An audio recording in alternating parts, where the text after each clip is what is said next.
Hello বন্ধুরা, good morning. কেমন আছো সবাই? আশা করছি ভালো আছো আর আমার পরিবারের সকলে ভালো আছে। আমি রিঙ্কু আরও একটা ব্লগে তোমাদের সকলকে স্বাগত জানিয়ে শুরু করছি। আশা করছি ব্লগটা তোমাদের ভালো লাগবে, তো পুরো ভিডিওটা দেখার অনুরোধ রইল। তো বন্ধুরা, আজকে বৃহস্পতিবার আর এখন ঘড়িতে বাজে সকাল 7:30। তো ঘুম থেকে উঠে ফ্রেশ হয়ে রান্নাঘরে চলে এলাম আমার জন্য চা করে নিতে।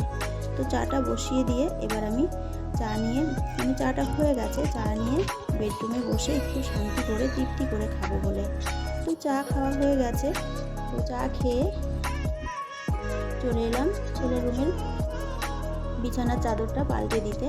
তো চাদরটা পাল্টে দিয়ে যে বিছানাটাও টান টান করে পেতে নিলাম, নিয়ে বালিশগুলো জায়গা মতন রেখে দিয়ে তো সকালবেলা উঠেই আজকে জামা কাপড়গুলো ভিজিয়ে রেখেছিলাম, কারণ আজকে মেঘলা মেঘলা ওয়েদার আছে, বলা যায় না বৃষ্টিও হতে পারে।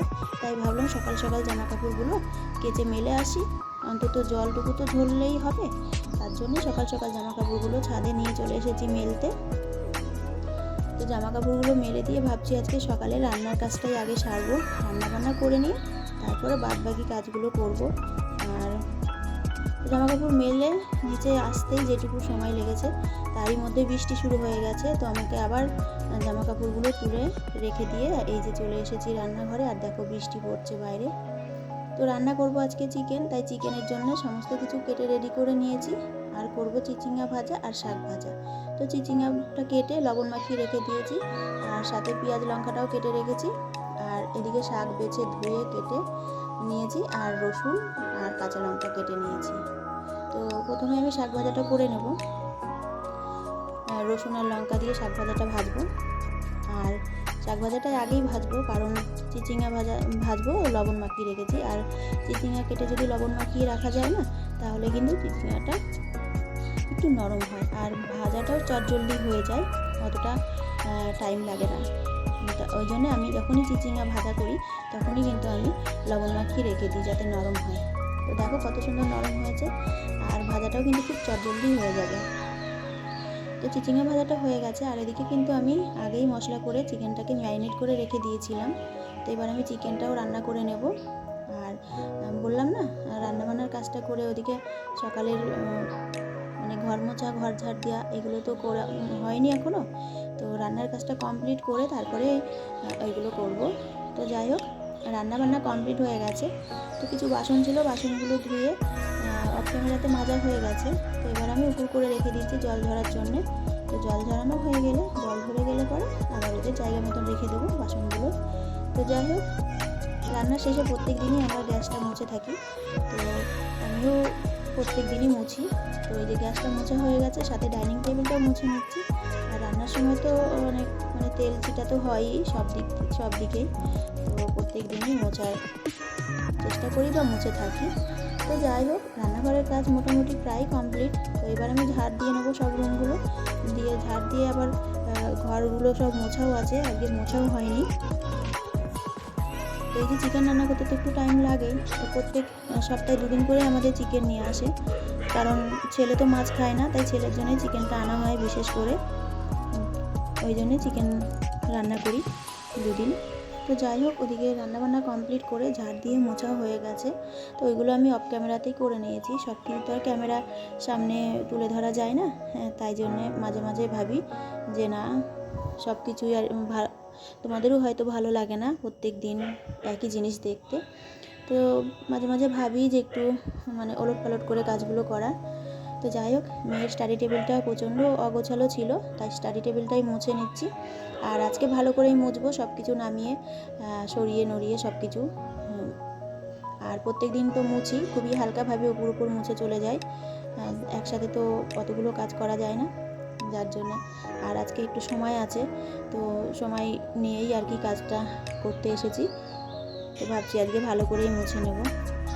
তো বন্ধুরা, এই পর্যন্ত আমার ভিডিওটা যদি তোমরা কেউ দেখে থাকো আর তোমাদের যদি কোথাও একটু ভালো লেগে থাকে, তাহলে একটা লাইক করে দিও আর কমেন্ট করে জানিও ভিডিওটা তোমাদের ভালো লেগেছে কিনা।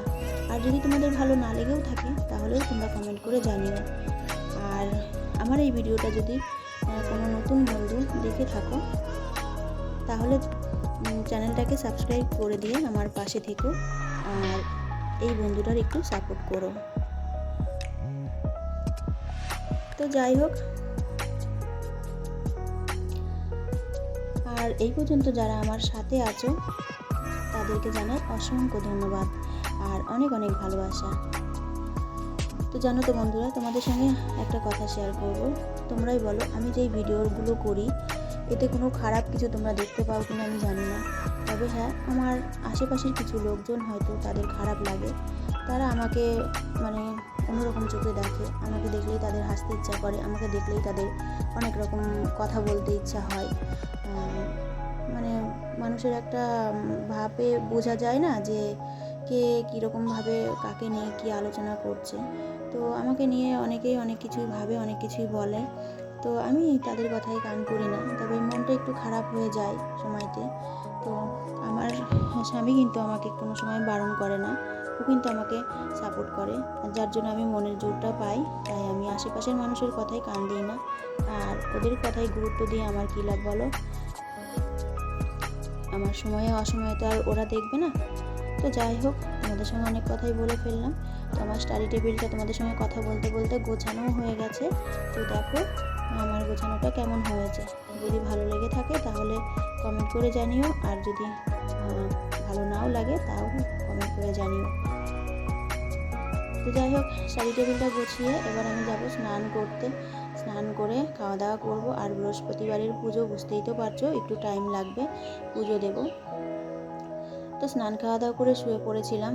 তো এখন বাজে সন্ধ্যে 6টা। সন্ধ্যা দিয়ে এসে ছেলে মেয়েদের জন্য একটু পাস্তা বানিয়ে দিলাম, ওরা পাস্তা খাবে। আর আমি পাস্তা খাবো না, আমি খাবো চা। তো মেয়ে বললো ও চা খাবে, তাই আমার জন্য আর মেয়ের জন্য চা বসিয়ে দেবো ওদিকে। আর আমার বরকে জিজ্ঞেস করলাম সে কী খাবে, সে বললো কাঁঠাল খাবে, কাঁঠাল দিয়ে মুড়ি খাবে। আর আমার বরের খুবই একটা প্রিয় খাবার কাঁঠাল, ও কাঁঠাল খেতে ভীষণই ভালোবাসে। তো যাই হোক, ওর জন্য কাঁঠালটা তুলে রেডি করে রেখেছি। আর আমাদের চাও হয়ে গেছে, ওকে চা নিয়ে নিচ্ছি। আর ওর জন্য এই যে কাঁঠাল মুড়িটাও রেডি করে নিয়েছি, ওকে কাঁঠাল মুড়িটা এবারে দিয়ে আসবো। তো আজকের নতুন ভিডিওটা এই পর্যন্ত। কালকে আবারও দেখা হবে নতুন একটা ভিডিওর সাথে। ততক্ষণে তোমরা ভালো থাকো, সুস্থ থাকো।